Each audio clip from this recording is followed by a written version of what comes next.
Halo sahabat Filma, mari kita membuat sifon pandan hari ini.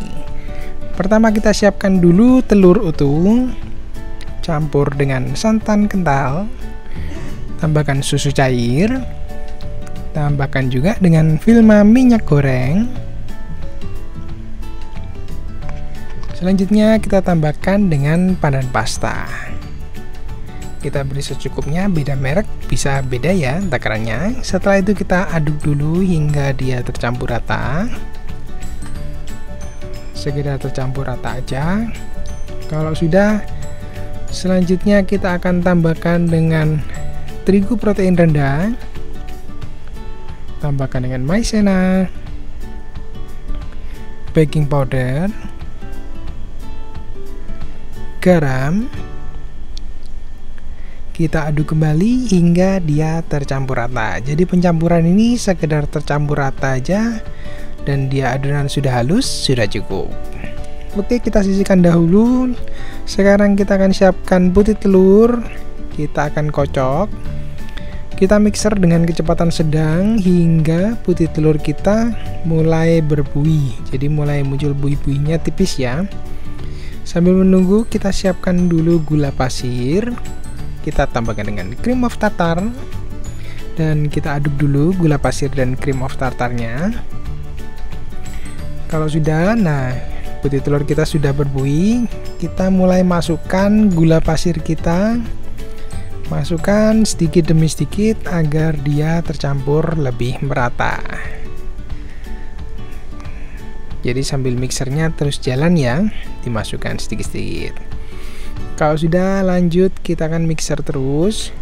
Usahakan gunakan speed sedang agar teksturnya lebih halus hingga kurang lebih soft medium thick. Soft medium thick seperti apa? Kurang lebih seperti ini. Jadi dia kental, tapi bagian ujungnya masih agak lembut, jadi melengkung seperti ini. Oke, kalau sudah, kita kembali ke adonan hijau kita. Ambil sedikit adonan kocokan putih telur, kita akan campur dulu dengan adonan kuning telur yang hijau ini. Tujuannya untuk memancing agar adonan pandan ini sudah lemes dulu. Jadi kita campur, aduk hingga dia tercampur rata. Untuk proses pencampuran yang awal ini, speednya agak cepat pun diaduk gak masalah, karena tujuannya hanya untuk meratakan. Nah, kalau sudah, setelah dia rata, kita masukkan sisa dari putih telur kita tadi.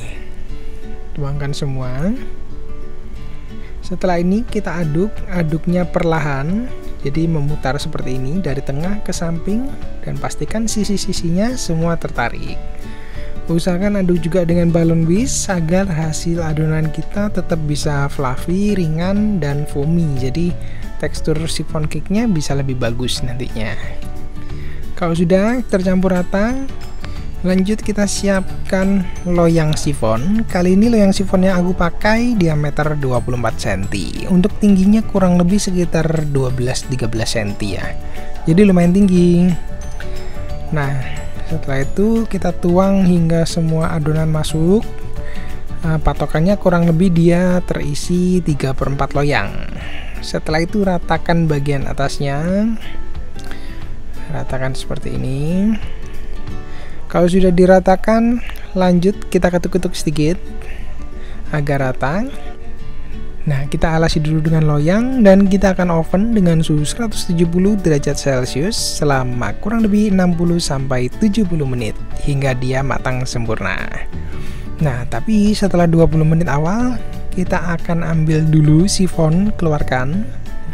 Jadi saat dia sudah membentuk kulit dulu di bagian atas ya, kita gurat jumlah guratannya bebas sih. Kita gurat tipis, kurang lebih kedalaman setengah senti di bagian atasnya aja. Tujuannya agar pecahan bagian atas nanti bisa lebih rata. Nah, gurat seperti ini, seperti di video ya. Perlahan aja, jangan terlalu dipaksa.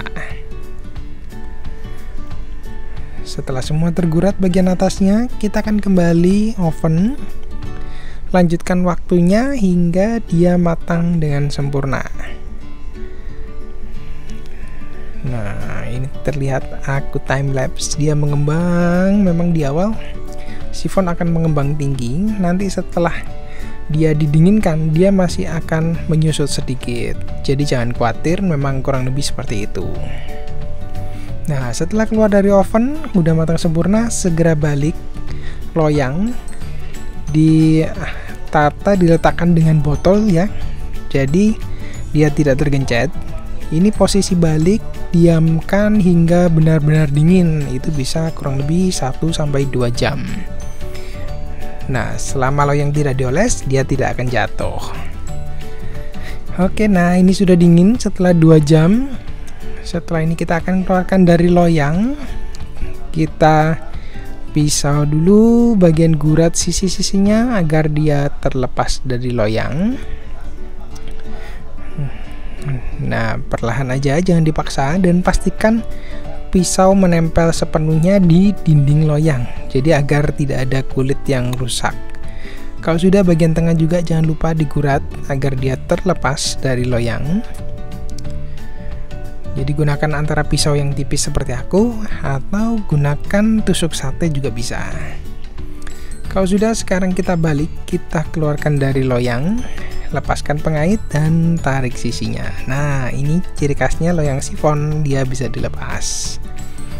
Oke, bagian bawah masih nempel ya. Lanjut, setelah ini kita akan lepas dengan pisau juga, sama seperti sisi, cuman ini di bagian alas. Jadi pastikan semua tertarik, seret, dan sifon langsung terlepas dari loyang. Jadi cantik ya. Nah, waktunya kita balik. Sifon kita sudah jadi. Waktunya kita coba nih. Nah, teksturnya dia lemas-lemas juga, lentur, dan seratnya juga lembut. Ayo kita nyoba. Waktunya kita makan. Seratnya halus.